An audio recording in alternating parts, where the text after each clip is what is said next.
मुंबई शहरापेक्षा मुंबईच्या आसपास दिवसेंदिवस शहर विस्तारत आहे आणि अनेक लोक तिथे कामाच्या निमित्तानं बाहेरून येताना दिसत आहेत. सगळ्यांना अपेक्षा आहे की सुखकर जीवन मिळावं आणि यासाठी सगळ्यात महत्त्वाचा रोल असणार आहे तो MMRDAचा. मुंबईमध्ये आणि मुंबईच्या आसपास जवळपास 5पेक्षा जास्त महापालिका कार्यरत आहेत. वेगवेगळ्या नगरपंचायती नगरपालिकांचं क्षेत्र वाढतं आहे. अशा परिस्थितीत या सगळ्या क्षेत्रांमध्ये MMRDA हे पायाभूत सुविधा लोकांसाठी उभा करत आहे. या संपूर्ण MMRDAचं काम काय, पुढे फ्युचरमध्ये नेमकं काम कशा स्वरूपात असणार आहे आणि मुळात मुंबईकर आणि मुंबईच्या लोकांच्या आसपासच्या मनामध्ये MMRDA विषयी अनेक वेगवेगळे प्रश्न आहेत, त्यांच्या समस्या आहेत. याविषयी बोलण्याबरोबर आपल्यासोबत आहेत या MMRDAचे आयुक्त मुखर्जी सर. सर, आपलं स्वागत आहे. सगळ्यांना बेसिकली सगळ्यात जास्त जाणून घ्यायचं आहे की सर, मुंबईमध्ये आणि मुंबईच्या आसपास म्हणजे MMRDA क्षेत्र आपण स्वतःहून सगळ्यात, तर या भागांमध्ये सगळ्यात जास्त प्रश्न आहे तो म्हणजे ट्रॅफिकचा. म्हणजे देशामध्ये सुद्धा बेंगलोर अशा अशा ठिकाणी आता ती समस्या आहेच आहे, पुण्यात आहे. पण मुंबईमध्ये शहरामध्ये थोडीशी सुटका होती. पण जे MMRDAचं क्षेत्र आहे तिथे फार मोठ्या प्रमाणामध्ये ट्रॅफिक हा फार मोठा इश्यू झालेला आहे. तर नेमकं MMRDA करतंय कशा स्वरूपामध्ये काम त्या क्षेत्रात? आता संपूर्ण भारतामध्ये आपण जे म्हणाले की ट्रॅफिकचा प्रश्न आहे तो बरोबर आहे आणि त्याची कारण अशी की आता भारत जे आहे ते ग्रोईंग इकॉनॉमी आहे. आपली जे जनता आहे ती ॲस्पिरेशनल मिडल क्लास आहे आणि प्रत्येकाची एक इच्छा असते की आमच्याकडे एक 4 व्हीलर असावी. पहिले आपण सायकल घेतो, नंतर 2 व्हीलर घेतो, नंतर 4 व्हीलर घेतो, अशी प्रत्येकाची इच्छा आहे. अशा परिस्थितीमध्ये ट्रॅफिक होणे साहजिकच आहे. परंतु MMRDA या ट्रॅफिकसाठी एक डिटेल प्लॅनिंग करून राहिलेले आहे.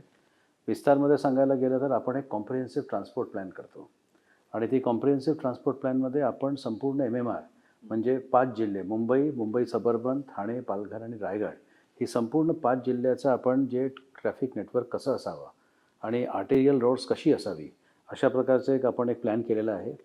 तशाच प्रकारे आपण हा संपूर्ण एरियाला एक सबर्बन मेट्रो रेल नेटवर्क कसं असावा त्याची एक आपण प्लॅन केलेली आहे. आणि MMRDAचे 14 मेट्रो लाईन्स, त्यानंतर ठाणे मेट्रो, रिंग मेट्रो आता एक नवीन केंद्र सरकारमार्फत सँक्शन झालेला आहे तो, आणि सिडकोचे 4 मेट्रो लाईन्स, अशा प्रकारची एक संपूर्ण मेट्रोची जाळ जी आहे ते MMRDAने प्लॅन केलेली आहे. आणि तर एक झाली रोड्स, दुसरं झालं मेट्रो, तिसरं आहे जे सबर्बन रेल्वे नेटवर्क आहे. त्या सबर्बन रेल्वे नेटवर्कमध्ये MMR रिजनमध्ये जी कामं असते त्याच्यामध्ये महाराष्ट्र सरकारच्या सहभाग असते. 50% सहभाग महाराष्ट्र सरकार देत असतात आणि त्या 50% सहभागामध्ये जनरली MMRDA त्याची फंडिंग करते. अशा प्रकारचे रेल्वेज, रोडवेज आणि मेट्रो रेल हे तिघांचा जाळ जे आहे आपण तयार करतो आहे, जेणेकरून हे ट्रॅफिकचा जे विषय आहे ते ॲज टाईम गोज ऑन ते सुधरेल आणि स्मूथ होईल. अच्छा. पण सर, सगळ्यांना अपेक्षित आहे की ज्या तुलनेने मेट्रो म्हणजे मुंबई आणि ह्याच्या भागामध्ये फास्ट लवकर होणं अपेक्षित होत्या. अनेक भागांमध्ये नवी मुंबईची मेट्रो फार लेट झाली गेली. ठाण्यामध्ये जो प्रोजेक्ट आपण सांगताय तो सुद्धा ड्यू डेटपेक्षा लेट होतोय. तर त्याच्यावरचं सोल्युशन कशा स्वरूपात काढलं जातं? सो नवी मुंबई मेट्रो, मी त्यावेळेस सिडकोचा MD होतो ज्यावेळेस आपण त्याला सुरुवात केली. तर ती जी आहे वेगवेगळ्या कारणामुळे ती अडकली होती. परंतु जेव्हा प्रॉपर इंजिनिअरिंग स्किल्स आणि प्रॉपर कॉन्ट्रॅक्टिंग आणि proper project management, proper financial management, हे 4 गोष्टी आपण केलं आणि जवळजवळ 1.5 वर्षामध्ये ती मेट्रो लाईनला आपण कंप्लीट केली. आणि नंतर क्लिअरन्सेस मिळाल्यानंतर माननीय प्रधानमंत्रीच्या हस्ते त्याचे उद्घाटन झालं होतं. तशाच प्रकारे MMRDA क्षेत्रामध्ये मेट्रो लाईन 2A आणि मेट्रो लाईन 7 यालाही युद्धपातळीवर कंप्लीट करण्यात आलं. जवळजवळ 4-5 वर्षामध्ये ते मेट्रो लाईन्स कंप्लीट झाले आणि त्याचेही उद्घाटन माननीय प्रधानमंत्री यांच्या हस्ते झालेलं आहे आणि ते मेट्रो लाईन्स पण आज चालू आहे. आपण फार पूर्वी मेट्रो लाईन 1 चालू केलं होतं, जे की अंधेरीपासून घाटकोपरपर्यंत जाते. वर्सोवा अंधेरी घाटकोपर रूट आहे तो. आणि हा पण जे आहे ते फार पूर्वी सुरू केलेला आहे. आणि नुकत्याच मेट्रो लाईन 3 जी आहे, जे MMRCL बनवतात, ती पण सुरू झालेली आहे. तर असं नाही आहे की मेट्रो लाईनचे कामं जे आहे ते फार हळू चाललेलं आहे. Major reasons behind delays, number 1 सर्वात मोठी कारण आहे कोविड आल्यामुळे सर्व प्रोजेक्ट्समध्ये प्रोजेक्ट मॅनेजमेंटचा एक फार मोठा प्रॉब्लेम झाला. तर that is one reason. Second म्हणजे मुंबईमध्ये काम करत असताना बरेचसे बॉटलनेक्स असतात. बरेचसे केसेस कोर्टामध्ये गेले, त्याला रिझॉल्व करायला काही वेळ लागला. साईट जी आहे ती साईट आपल्याकडे अवेलेबल नसते, तर साईट अवेलेबिलिटीमध्ये बरेचशी वेळ गेली. फंड्स गोळा करण्यामध्येही वेळ जातो, कारण की आपण जे काम घेतलेलं आहे त्याचे खर्च पण मोठ्या प्रमाणावर आहे, तर त्याची पण एक काम असते. आणि लास्टली जे आपल्याला जे इंजिनिअरिंग स्किल्स, मॅनपॉवर वगैरे पाहिजे. आता मेट्रोचे काम फक्त MMRमध्ये होत आहे असं नाही आहे, संपूर्ण भारतामध्ये होत आहे.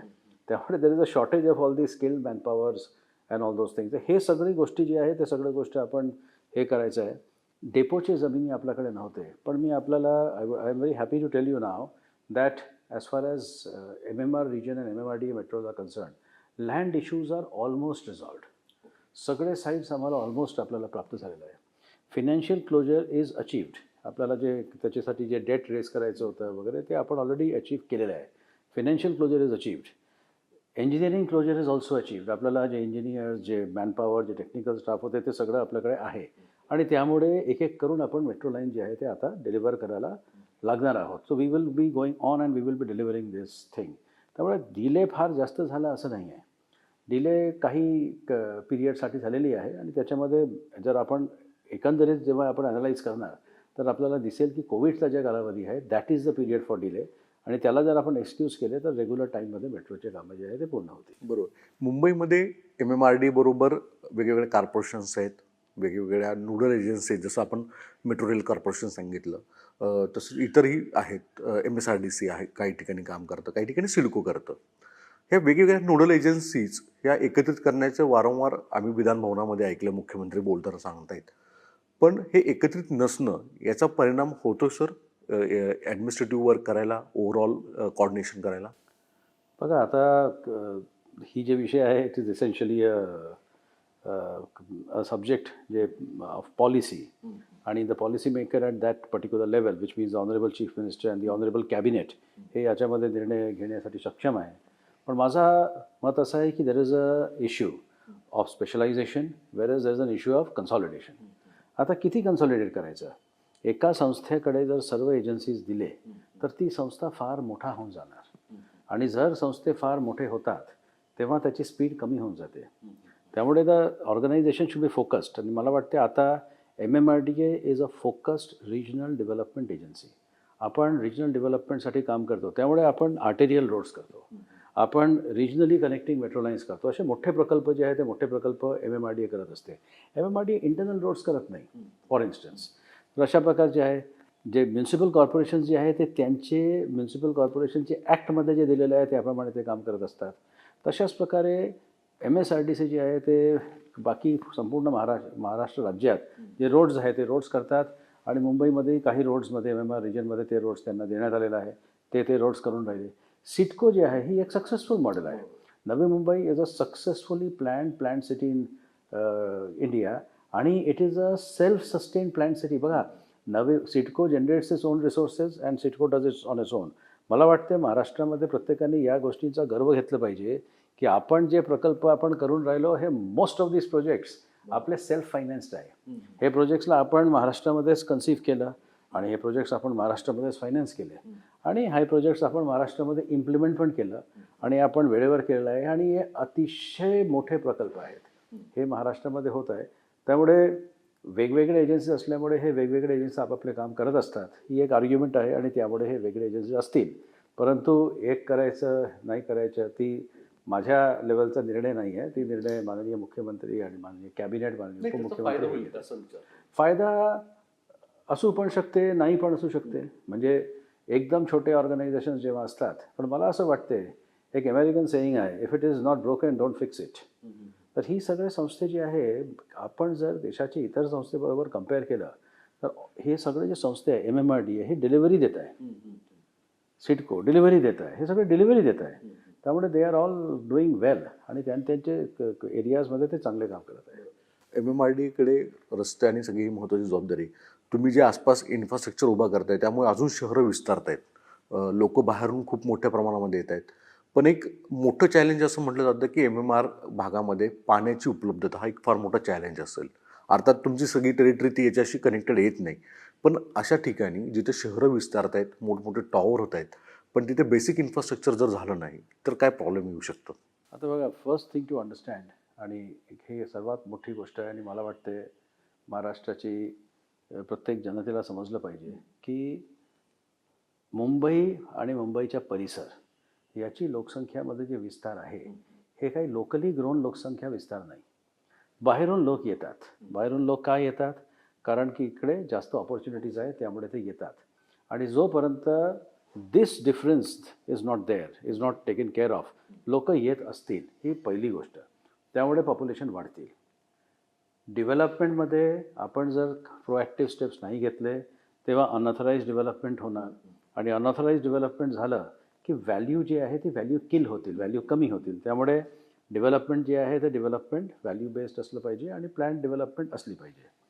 तिसरी गोष्ट आहे, जेव्हा आता भारताचा आपल्याकडे if you take country as a whole, तर आपल्याकडे we have less than I think 1% of the fresh water of the world आणि आपल्याकडे 16% लोकसंख्या आहे जगातला. सो फ्रेश वॉटरची शॉर्टेज आहेतच की. आता MMRDA काय करून राहिले, तर as far as the BMC jurisdiction is concern, BMCच्या स्वतः बघतात. बाकी इरिगेशन डिपार्टमेंट आहे ते वॉटर रिसोर्सेसचे काम करतात. पण MMRDA स्वतःहून सूर्या प्रकल्प जे आहे ते आपण राबवत आहोत. सूर्या प्रकल्पामध्ये आपण बंधारे बांधलेले आहेत, आपण बॅलन्सिंग रिझर्वायर्स बांधलेले आहे, वॉटर ट्रीटमेंट प्लांट्स केलेले आहे आणि आता आपण वसई विरार महानगरपालिकेला 185 मिलियन लिटर्स पर डे, म्हणजे पूर्वी त्यांना 50 मिलियन लिटर मिळायचे, आपण आता 185 मिलियन लिटर्सची क्षमता आपण क्रिएट केली आहे. आणि महापालिका जेवढं उचलू शकतात तेवढं ती उचलतात.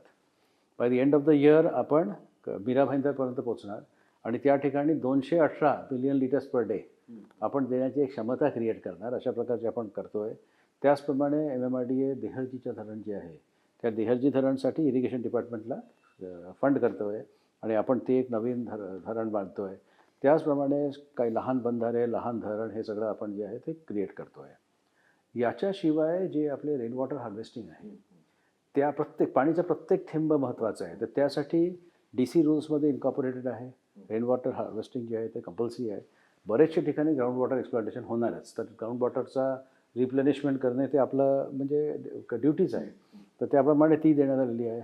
तसेच आता वेगवेगळ्या ठिकाणी जसे MMRमध्ये वॉटर ट्रीटमेंटची प्रक्रिया जी आहे ते सुरू झालेली आहे आणि ट्रीटेड वॉटर जे आहे ते फार मोठी काम जे आहे त्या या क्षेत्रामध्ये होतील in the days to come. Mumbai ज्युरिस्डिक्शनमध्ये ते काम BMCने सुरू केलेलं आहे.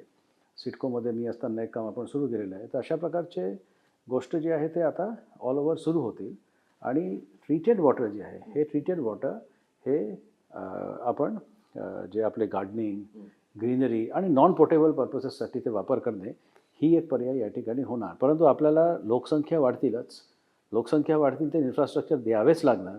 So we have to have a solution finding mindset and we need to find solutions to. Sir, तुम्ही सांगितलं की मुंबई आणि मुंबईच्या आसपास एक 7 रिंग्स तुम्ही करत आहात. तसे ते बेसिक काय आहे आणि त्याचा बेनिफिट कुठल्या वर्गाला होईल सगळ्यात जास्त, कुठल्या कनेक्टिव्हिटी वाढेल असं वाटतं? ॲक्च्युली MMRDAचा एक आमचा कॉन्सेप्ट आहे, मुंबई इन मिनिट्स. अर्थ हे की मुंबईचा एक पॉईंटवरून दुसऱ्या पॉईंटला जायला 1 तासापेक्षा कमी वेळ लागला पाहिजे. त्याच्याच मागे हे रिंग रोड्सचा विषय आहे, त्याच्याच मागे हे मेट्रो रेलचा विषय आहे.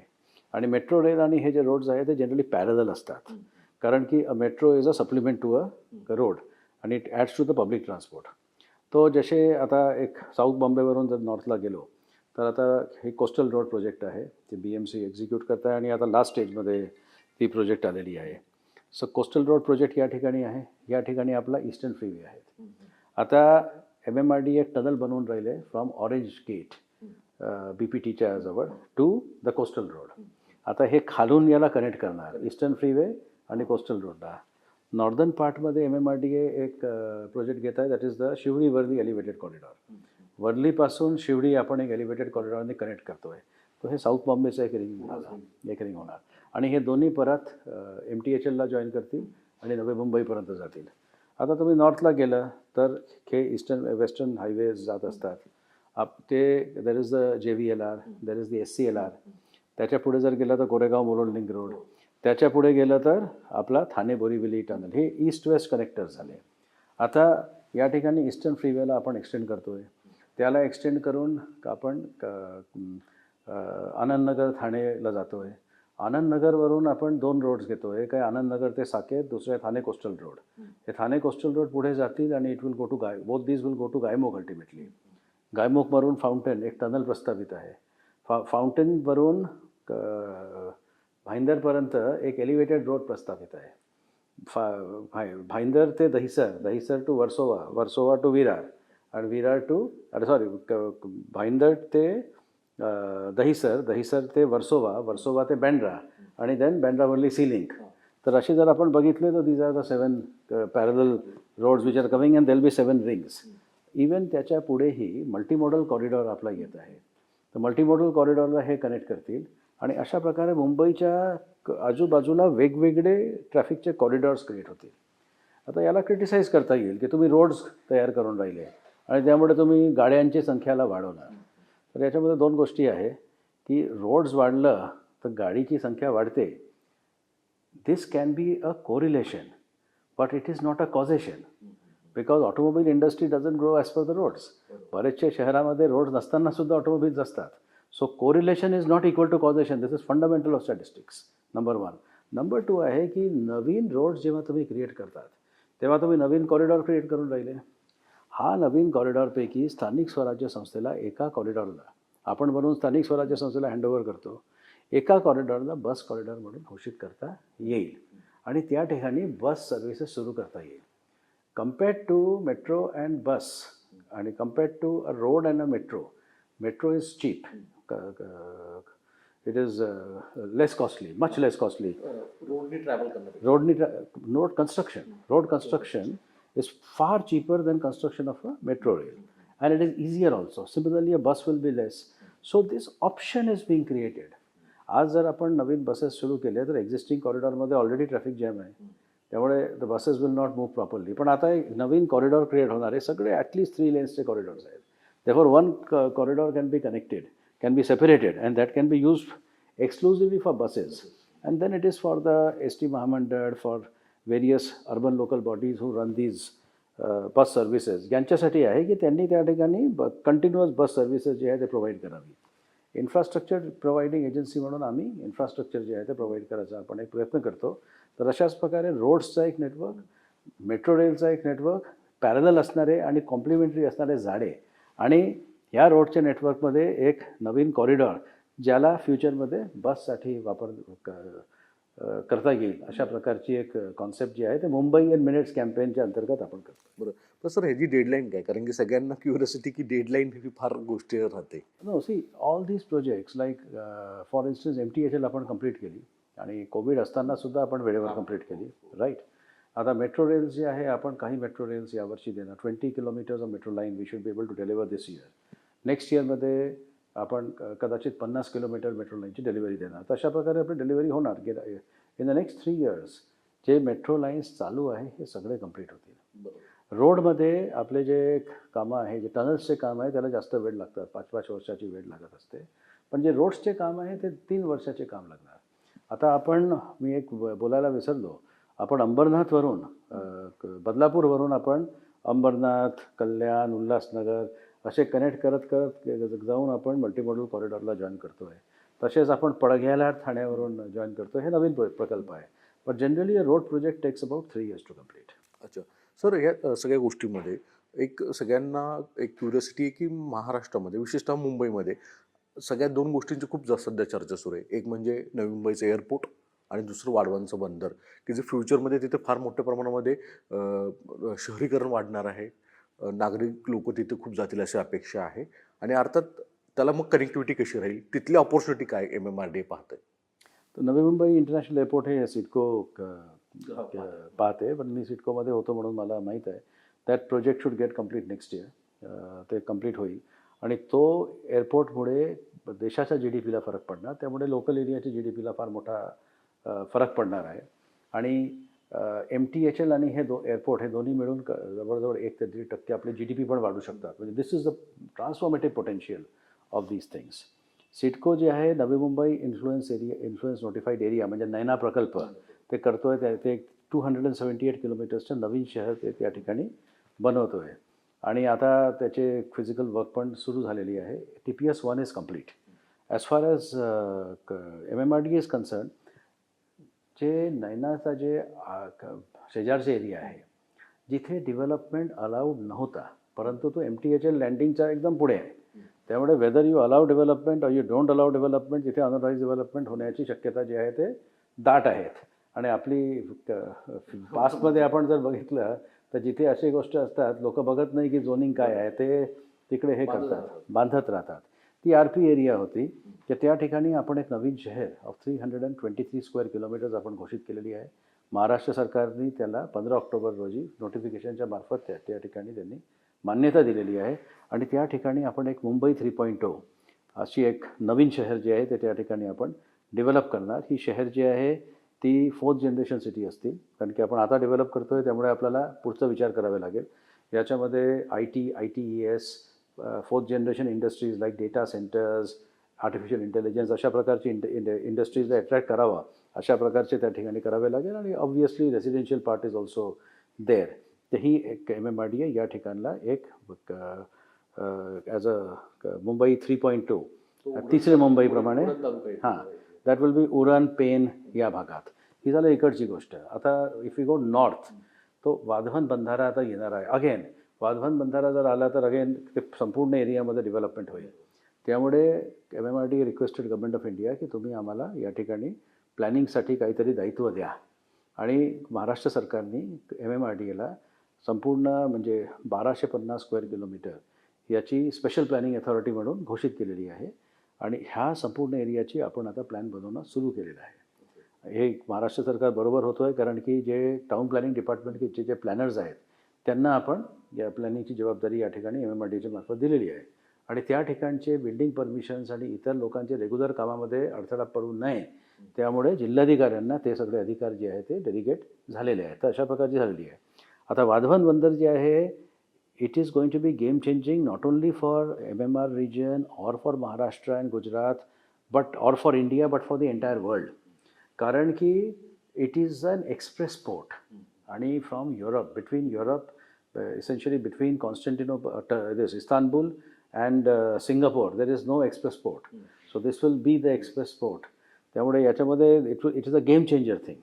आता हे जेव्हा होणार तर इन द वाधवन प्लॅन जे मी वाचलेलं आहे त्याच्यामध्ये त्यांनी एक इंडस्ट्रियल टाउनशिप पण त्या ठिकाणी प्रस्तावित केलेली आहे. आणि बाकी जे कामं आहे ते आहे ते केंद्र सरकार त्याला बघत आहे. आणि त्यांच्या प्लॅन घोषित होतील त्यावेळेस आपल्याला कळेल की त्या ठिकाणी एक्झॅक्टली काय होतो आहे. ऑब्व्हियसली इंडस्ट्रियल टाउनशिप त्या ठिकाणी होणार. ओके सर, शेवटचा प्रश्न आहे की ह्या सगळ्या प्रोजेक्टच्या दरम्यान मुंबई आणि गेल्या काही दिवसांमध्ये म्हणजे दिल्ली अर्थात नेहमीच प्रॉब्लेम तो आपण पाहतो पोल्युशनचा. मुंबई आणि MMR रिजनमध्ये सुद्धा फार मोठे प्रोजेक्ट सुरू आहेत. पोल्युशनचा फार मोठे परिणाम दिसत आहेत. मग कॉर्पोरेशन वेगवेगळे फंडे काढतं, वेगवेगळे आयडियाज त्या काळापर्यंत करतं. पण ह्याच्यावर एक स्ट्रक्चर स्वरूपामध्ये काय सोल्युशन देऊ शकतो आपण, कशा स्वरूपात? So the issue of pollution in this entire area, I think it's a very very big issue. आणि याला एक हॉलिस्टिक दृष्टिकोनातून आपल्याला बघितलं पाहिजे. पहिली गोष्ट आहे की फक्त पोल्युशन मुंबईमध्येच वाढलेलं आहे की इतर ठिकाणी सुद्धा वाढलेलं आहे. तर आपण जर चेक केलं की पोल्युशन जे आहे ते मुंबईच नव्हेत, परंतु ते इतर ठिकाणी पण वाढलेलं आहे. इंदोरमध्येही वाढलेलं आहे, भोपाळमध्येही वाढलेलं आहे, बरेचशा शहरामध्ये वाढलेलं आहे. Tier 2 cities, Tier 3 cities, Tier 1 cities सर्व ठिकाणी वाढलेली आहे. तेव्हा पोल्युशन वाढलेलं आहे. पोल्युशन आपण ज्याला म्हणतो that means air quality index जे आहे ते एअर क्वालिटी इंडेक्स आहे. आता one of the reasons of air quality index being bad is the congestion of vehicles and vehicular pollution. That would be one of the reasons. लोक म्हणतात की इतके इन्फ्रास्ट्रक्चरचे कामं होत आहे त्यामुळे ही जी आहे एअर क्वालिटी कमी झालेली आहे. As far as MMRDA is concern, जे की माझा ज्युरिस्डिक्शन आहे, त्या ठिकाणी आपण एअर क्वालिटी मॉनिटर्स आपण टाकलेले आहे. आणि मी आपल्याला एक गोष्ट सांगू शकतो, on that as per record the PM 2.5 and PM 10 जे की सर्वात जास्त AQIला, the air quality in these areas is good to moderate. It is not bad. त्यामुळे is it really infrastructure projects which are causing the air quality thing? I think that question needs to be seen better, because I am talking only about MMRDA projects. पण रिडेव्हलपमेंटचे projects आहेत. आम्ही आमच्या प्रोजेक्टमध्ये air पोल्युशनचे सगळे measures जे आहेत ते सगळे मेजर्स आपण घेतो आहे. फॉर इन्स्टन्स त्या ठिकाणी जे आहे प्रॉपर स्प्रिंकलिंग झाली पाहिजे. दॅट इज द इझिएस्ट वे, जेणेकरून ते पार्टिक्युलेट मॅटर जे आहे ते पार्टिक्युलेट मॅटर खाली येते. क्लेनलीनेस आपण त्या ठिकाणी ठेवायचं आहे, कवरिंग ठेवायची आहे, बॅरिकेडिंग करायची आहे. ही जी गोष्ट आहे ते आपण आपल्या साईटमध्ये करत असतो. त्यामुळे MMRDAच्या साईटमध्ये ज्या ठिकाणी आपण एअर क्वालिटी मॉनिटर्स ठेवलेली आहे त्या ठिकाणी मॉडरेट काही साईट्समध्ये, बाकी साईट्समध्ये good as per the Maharashtra pollution control board norms हे आलेलं आहे. तर मला वाटते हे लार्जर प्रश्न आहे आणि याचा एक सखोल सायंटिफिक अभ्यास कदाचित केलं तर it will be a better option. पण ही महाराष्ट्र पोल्युशन बोर्ड आणि बृहन्मुंबई महानगरपालिका यांच्या ज्युरिस्डिक्शनचा विषय आहे. तर I think they will be better place to answer this question. Sir, MMRDAवर एक सगळ्यात मोठा एक प्रश्न उपस्थित केला जातो की फार मोठ्या प्रमाणामध्ये FDs होते, त्यांच्याकडे पैसे होते आणि मोठ्या प्रमाणामध्ये आता कर्जही घेत आहेत. तर बेसिकली एवढं इन्फ्रास्ट्रक्चरवर फोकस करताना वेगवेगळे प्रश्न उपस्थित अपोजिशन करतायत. लोकांच्याही मनामध्ये प्रश्न येतो की खरंच इतकी गरज आहे? आता हा प्रश्न विचारायचा आहे की are we happy with the infrastructure around us. आणि मला वाटते the jury is absolutely clear on that. People are not happy with the infrastructure around us. Second प्रश्न आहे की हा इन्फ्रास्ट्रक्चर आपण हे करतोय, are we aiming too much? कारण की जर मी बघितलं आपला मेट्रो नेटवर्क जे आहे it is the largest metro network ever undertaken at any given point of time. म्हणजे असं बोलायला हरकत नाही. याची अभ्यास जे झालेली आहे कन्सल्टंट्सने केलेला आहे तो the largest was the Riyadh metro, 161 kilometres at one given point of time. आता MMR रिजनमध्ये आपण 337 आता किलोमीटर्स आपण एक गिवन पॉईंट ऑफ टाईममध्ये आपण सुरू केलं तर आहे. तशाच प्रकारे आपली जे रोड इन्फ्रास्ट्रक्चर आपण क्रिएट केलं, this also might be one of the largest in the world. हाऊसिंगमध्ये आपण जे केलं that is the largest housing project in the world. आता स्लम इम्प्रूव्हमेंटचं काम होणार, this will be the largest effort ever taken. तो काही लोक विचारतात की whether it should be like that or not.